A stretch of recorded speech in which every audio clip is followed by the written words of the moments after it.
Hello my dear student, आपका जो है हिस्ट्री की ऑनलाइन क्लास में आपका हार्दिक स्वागत है।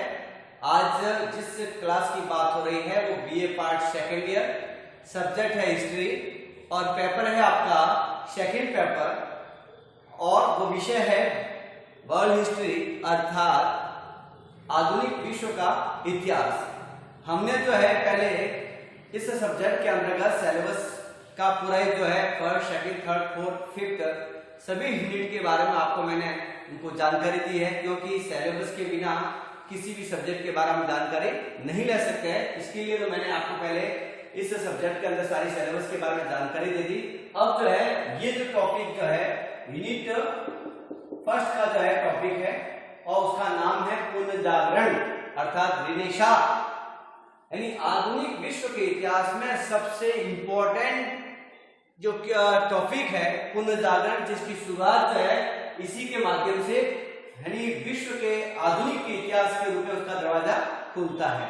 यानी जब तक क्योंकि ये जो युग था वो मध्यकाल का युग था, एक अंधकार के रूप में था, यानी किसी प्रकार की जो है व्यवस्था नहीं थी, सारी व्यवस्था जो ठप हो गई थी, अर्थात सामंत काल के रूप में जो है कहीं न कहीं मानसिक और शारीरिक रूप में लोग नियंत्रण में थे। इसी कारण वहां पर किसी भी प्रकार की किसी भी क्षेत्र में, चाहे साहित्य हो, चाहे कला हो, चाहे विज्ञान हो या जो है विभिन्न क्षेत्रों में कहीं न कहीं किसी प्रकार का कम्युनिकेशन के रूप में हो, कहीं किसी भी प्रकार की कोई जो है डेवलपमेंट नहीं हुई, किसी प्रकार का विकास नहीं हुआ, किसी प्रकार की खोज नहीं हुई, किसी प्रकार का आविष्कार नहीं हुआ। लेकिन ये जो पुनर्जागरण है, इन्होंने एक नया एक जीवन दिया, एक नए आधुनिक युग अर्थात वैज्ञानिक युग के दरवाजे खोले। अर्थात इसी युग को हम क्या कहते हैं, पुनर्जागरण को हम बौद्धिक काल भी कह सकते हैं, इस काल को हम आधुनिक काल भी कह सकते हैं। और इस काल को जो है कहीं न कहीं सामंत काल की भी बात आती है, या इस काल को एक मानवतावादी दृष्टिकोण के रूप में भी इस पुनर्जागरण की बहुत बड़ी भूमिका मानते हैं। वैसे सामान्य हम पुनर्जागरण के बारे में जानते हैं कि ये युग यानी ये जो यूरोप का जो मध्यकाल का युग है, ये शुरुआत होती है 1350 से शुरुआत होती है और इस युग का जो एंड कहां तक जाता है, ये 1550 ईस्वी तक। अब वैसे ये पुनर्जागरण का है क्या है, इसका अर्थ क्या है? पुनर्जागरण का अर्थ होता है रिनेशा अर्थात यानी हमारे जीवन में यानी नई प्रकार की क्रांति देना है, एक नई क्रांति के साथ साथ उसके अंदर परिवर्तन करना। इसका काम यह है या तो जागरण करना या फिर से जगाना।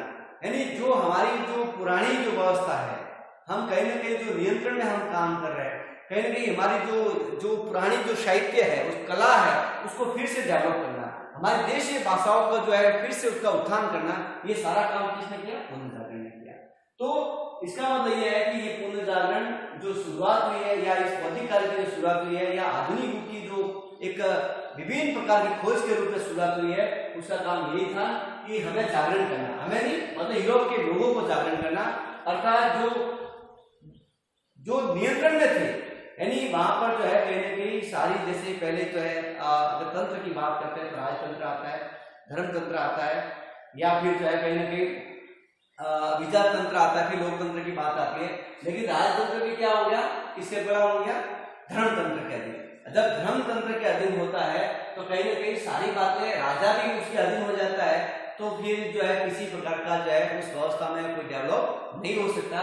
इसी कारण विभिन्न जो विद्वानों ने विभिन्न जो है साहित्य के अंतर्गत इस प्रकार की प्रगति हुई, उनकी भाषाओं से संबंधित हो या उनकी कलाओं से संबंधित हो, जिसके कारण जो है कहीं ना कहीं एक नया संचार हुआ, एक नया कम्युनिकेशन हुआ, एक नई कनेक्टिविटी हुई, लोगों के आदान प्रदान हुआ, जिसके कारण क्या हुआ कि उनका जो व्यवस्था जो थी, जो ठप हो गई थी, वो फिर से क्या हो गया, पटरी पे आ गई, यानी कहीं ना कहीं वहां पर डेवलप होने लग गया। इसके कारण पुनर्जागरण के कारण, क्योंकि पुनर्जागरण करता क्या है, जागरण के रूप में करता है और फिर से जगाने की कोशिश करता है। पुरानी जो व्यवस्था है उसको फिर से जो है जागरण करना, उस व्यवस्था को वापस लागू करना या उसके अंदर एक नई जान लेना, ये सारे काम। क्योंकि बौद्धिकता का काम क्या होता है, जहाँ बौद्धिकता की बात आती है, जहाँ ज्ञान विज्ञान की बात आती है, वहां कहीं ना कहीं आविष्कार होता है। कैसे कहते हैं कि आवश्यकता आविष्कार की जननी है, ये जननी किस रूप में हुई? पुनर्जागरण के रूप में। तो पुनर्जागरण जो उसका शाब्दिक अर्थ है रिनेशा, जिसका अर्थ होता है जागरण करना या फिर से जगाना। अब ये कहते हैं कि पुनर्जागरण का जो है वास्तव में उसकी प्रकृति क्या थी, यानी किस प्रकार उसका जो है एक ऐतिहासिक पृष्ठभूमि, उसका मूल कारण क्या था कि ये जो है ये पृष्ठभूमि 16वीं और 17वीं सदी के बीच यूरोप में जो सांस्कृतिक व धार्मिक प्रगति, यानी कहीं ना कहीं सांस्कृतिक दृष्टिकोण को कहते हैं कि सभ्यता और संस्कृति जो है उस राष्ट्र या उस देश की जो एक आत्मा होती है, उसी प्रकार सांस्कृतिक और धार्मिक प्रवृत्ति कहीं ना कहीं यूरोप के समाज के अंतर्गत जो है, जो उनका जो कहीं ना कहीं उन व्यवस्थाओं में जो सरला गई थी, अर्थात जो व्यवस्था ठप हो गई थी, उसको फिर से क्या हो गया, एक पुनर्जागरण के माध्यम से मूवमेंट आ गया, एक परिवर्तन आ गया।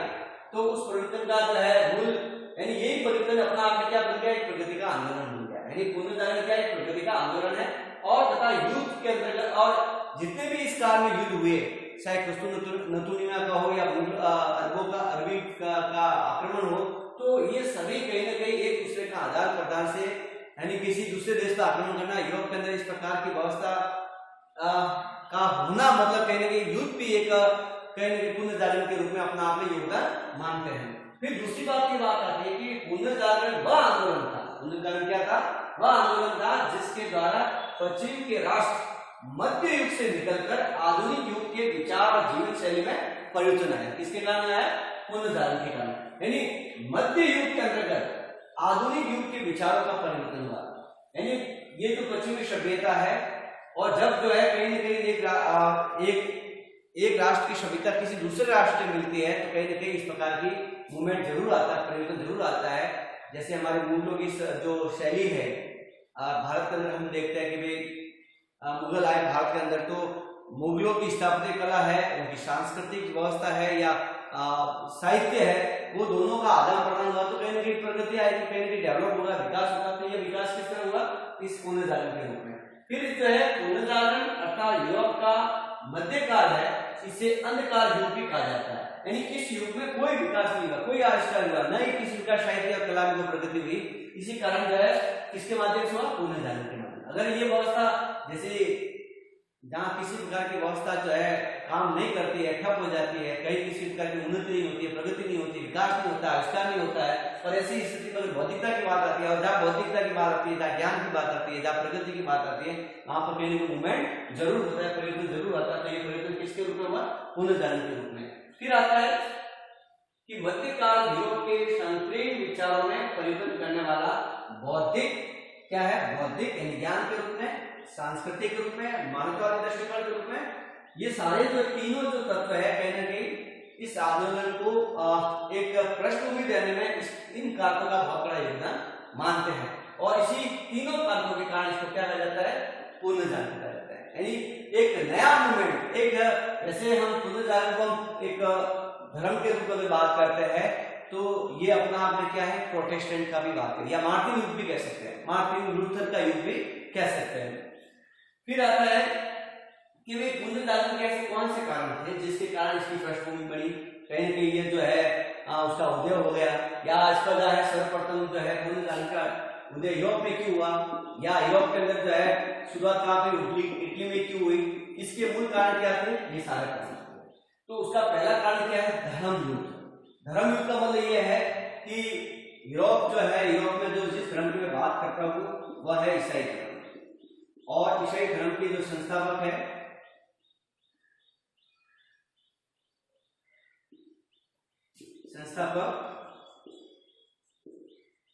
ईसा मसीह, और ईसा मसीह की जो पुस्तक का नाम है बाइबिल। और ये जो धर्म था ईसाई धर्म, इसको हम दो भागों में बांटते हैं, कैथोलिक और दूसरा था प्रोटेस्टेंट बात। यानी ये बहुसंख्यक थे और ये अल्पसंख्यक थे। अब यहां इस बहुसंख्यक के अंदर जो है एक सिस्टम था, पूरा सिस्टम जो है धर्म, इसके अंतर्गत क्या हुआ कि ईसा मसीह को न मानकर इस धर्म के अंदर क्या हो गया, एजेंट हो गए, यानी ठेकेदार हो गए। अर्थात इसको धर्म को चलाने वाले कौन थे, इस चर्च और गिरजाघर के अंतर्गत किनका कब्जा था, पोप का, पोप, पादरी, बिशप, आर्कबिशप और नन, यानी ये जो सारा जो है सारा सिस्टम, धर्म का सिस्टम चलाने वाले कौन थे? ये लोग थे। तो इन्होंने क्या कर दिया कि बहुत संख्य लोगों को अपने कब्जे में कर दिया, नियंत्रण कर दिया। कैसा? मानसिक तौर पे और शारीरिक रूप में। यानी वो उनका जो है सजीव तो है, लेकिन वो पूर्ण निर्जीव के रूप में किस पर निर्भर थे? इन पर निर्भर थे। उनका मूवमेंट यह था कि भाई आपको जो है मोक्ष की प्राप्ति किसके माध्यम से होगी? हमारे माध्यम से होगी। तो ये क्या हुआ कि बहुत संख्या और अल्पसंख्या के बीच में क्या हो गया? द्वंद्व हो गया। किस नाम से? धर्म के नाम से। और इसको जो है प्रोटेस्टेंट के रूप में जो है बहुत सारे विद्वानों ने पहले भी जो हम मानते हैं, जैसे दाते है, दाते आ गया, फिर आता है जैसे पेट्रार्क है, पेट्रार्क जो है मानवतावादी दृष्टिकोण के पिता भी कह सकते हैं। पेट्रार्क हो गया, दाते हो गया, फिर आता है जैसे राफेल है और बहुत सारे विद्वान। इन्होंने क्या कर दिया कि और उसके बाद आता है इस धर्म को जो है वास्तविक रूप से संस्थापक के रूप में हम किसको मानते हैं? मार्टिन लूथर को मानते हैं, मार्टिन लूथर। यानी इस प्रकार का जो है धर्म युद्ध इन दोनों जो है संप्रदायों के बीच में हो गया। और आखिर में किसकी विजय होगी? आज जो जैसे अमेरिका में सबसे अधिक जो जिस धर्मावलंबी या जिस संप्रदाय के रूप में लोग रहते हैं वो प्रोटेस्टेंट पार्टी, यानी इनकी संख्या कम होगी। और फिर उसके बाद किसकी जो है किसके ज्यादा अनुयायी होंगे? मार्टिन लूथर के। ठीक है। फिर आता है जैसे व्यापारिक संबंध, यानी कहीं ना कहीं व्यापार के माध्यम से उन्नति हो गई। और जब उन्नति हो जाती है तो कहीं ना कहीं बहुत सारे वहां पर इंडस्ट्री की बात आती है। जैसे सर्वप्रथम इंग्लैंड में ही औद्योगिक क्रांति क्यों हुई? क्योंकि उसका मूल कारण क्या था? पुनर्जागरण। वहां वाणिज्यवाद, अमेरिका में वाणिज्यवाद की बात क्यों हुई? क्योंकि उसका कारण क्या था? पुनर्जागरण। तो कहीं ना कहीं इस प्रकार की व्यापारिक समृद्धि हो जाती है, वहां विकास हो जाता है, आदान प्रदान जो है कहीं ना कहीं जो है इस कम्युनिकेशन से बेनिफिट हो जाता है। तो कहीं ना कहीं वहां पर लोगों को रोजगार मिल जाता है। जब रोजगार मिल जाता है तो फिर धर्म के अंदर वो किसी भी उस तंत्र वो पढ़ते नहीं है, मतलब कहीं ना कहीं उसके इर्द गिर्द में नहीं रहते, न किसी के नियंत्रण में काम करते हैं।